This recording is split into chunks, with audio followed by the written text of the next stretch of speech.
When you think about the ultimate digital walled garden, you probably picture this completely self-sustaining ecosystem. The walls are impossibly high, the gates are locked tight, and the company that built it just controls every single piece of the supply chain. Right. They build the silicon, they write the operating system, they run the app store. Exactly. And security and privacy are guaranteed specifically through that absolute uncompromising isolation. It's the ultimate control paradigm. I mean, you own the whole widget, from the atoms in the processor to the pixels on the screen, which means you never, ever have to trust a third party with your user's data. Right. And if you're carrying an iPhone in your pocket right now, that is the exact promise you bought into.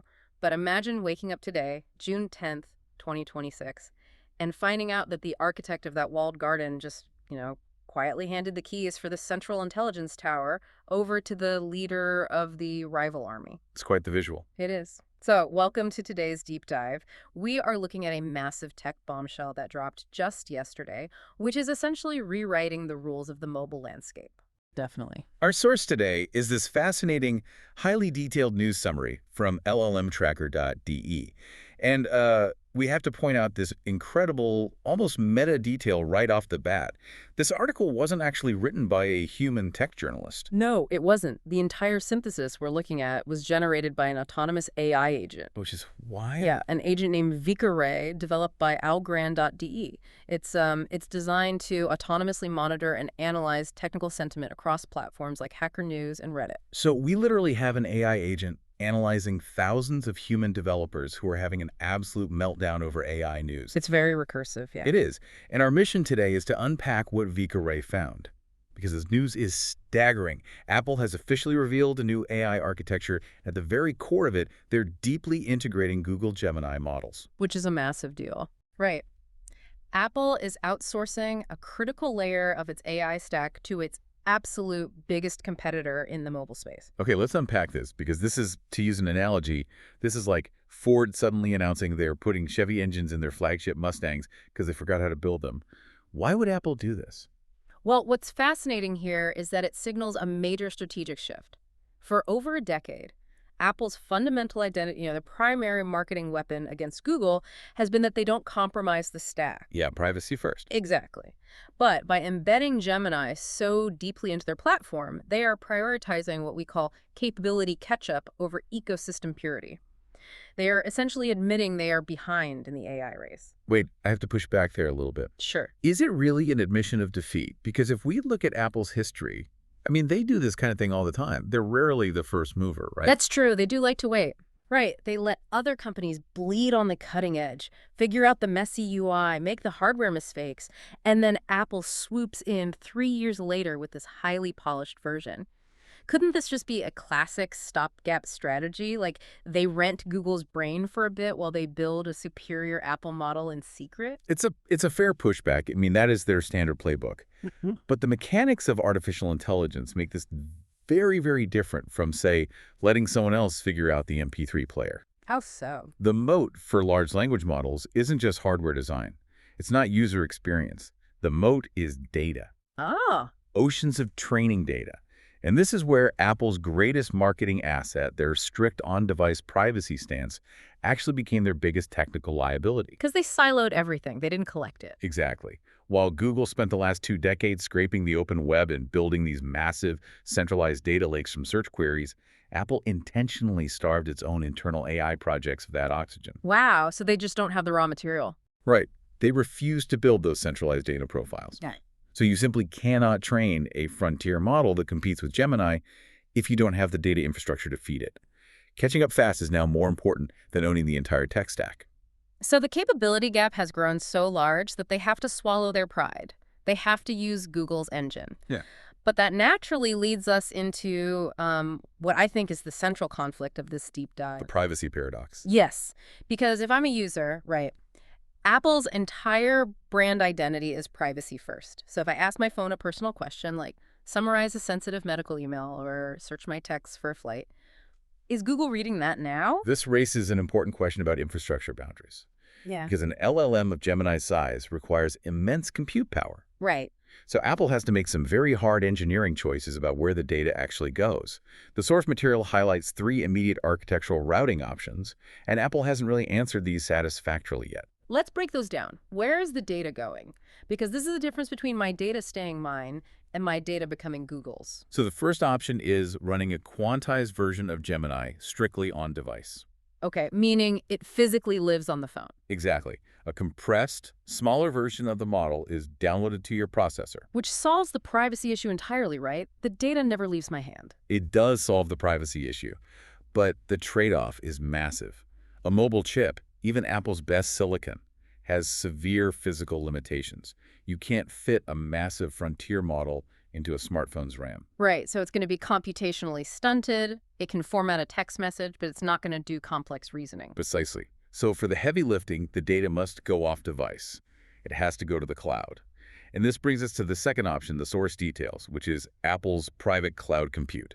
Private cloud compute. Okay, explain that one. This means your query leaves your phone, but it routes to server infrastructure that Apple physically owns and controls.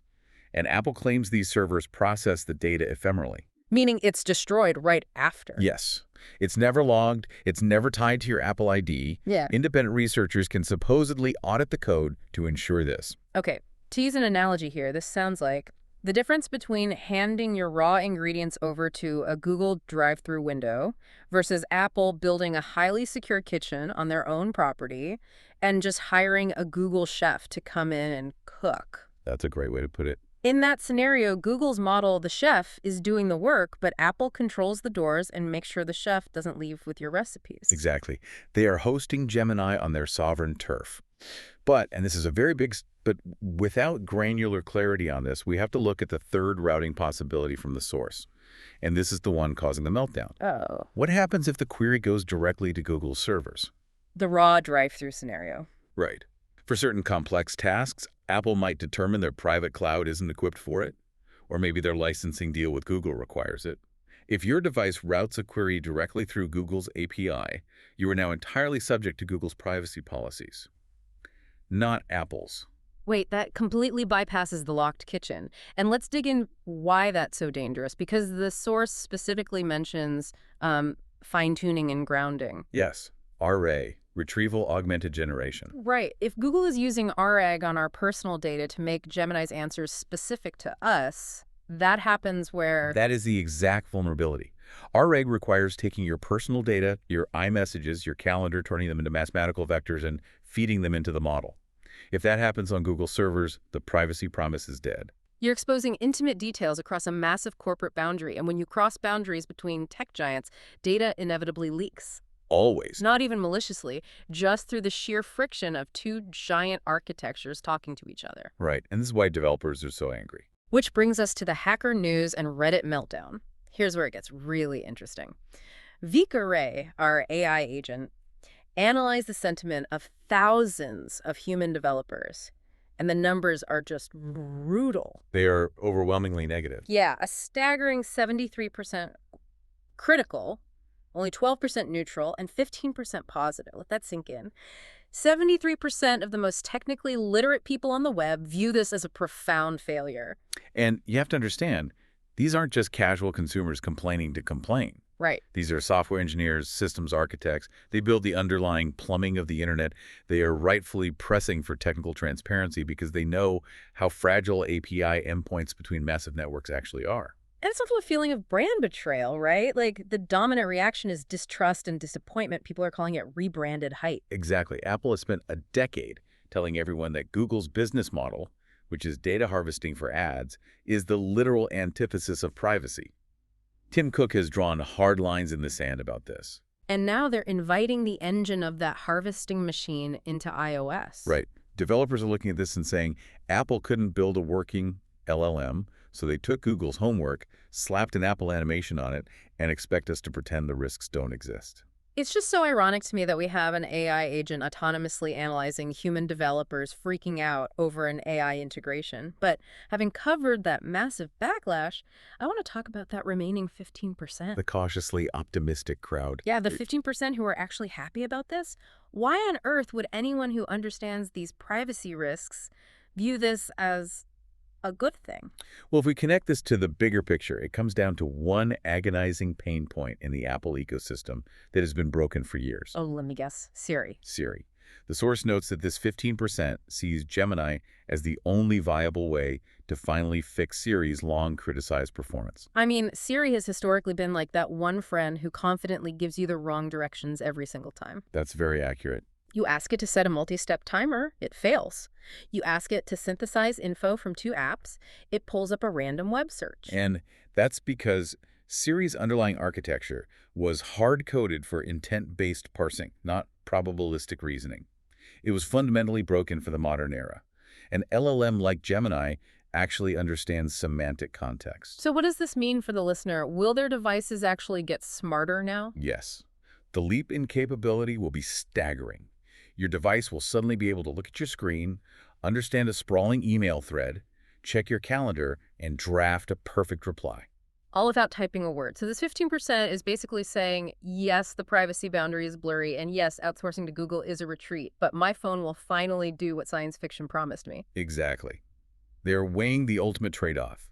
Apple is gambling its pristine privacy reputation for the chance to finally give users an AI assistant that actually works. But even that 15% is tempering their enthusiasm, right? Yeah. Because execution is everything. Oh, absolutely. If Apple botches the handoff between the on-device model and the cloud, or if there's even one incident where an Apple user's private text messages end up in a Google training set. Oh, wow. The reputational damage would be catastrophic. It would be. They've pushed all their privacy chips into the center of the table. So to wrap this up and bring it all back to you, the listener, if you are carrying an iPhone right now, Apple's massive gamble means your device is about to get a major brain transplant. A completely new mind.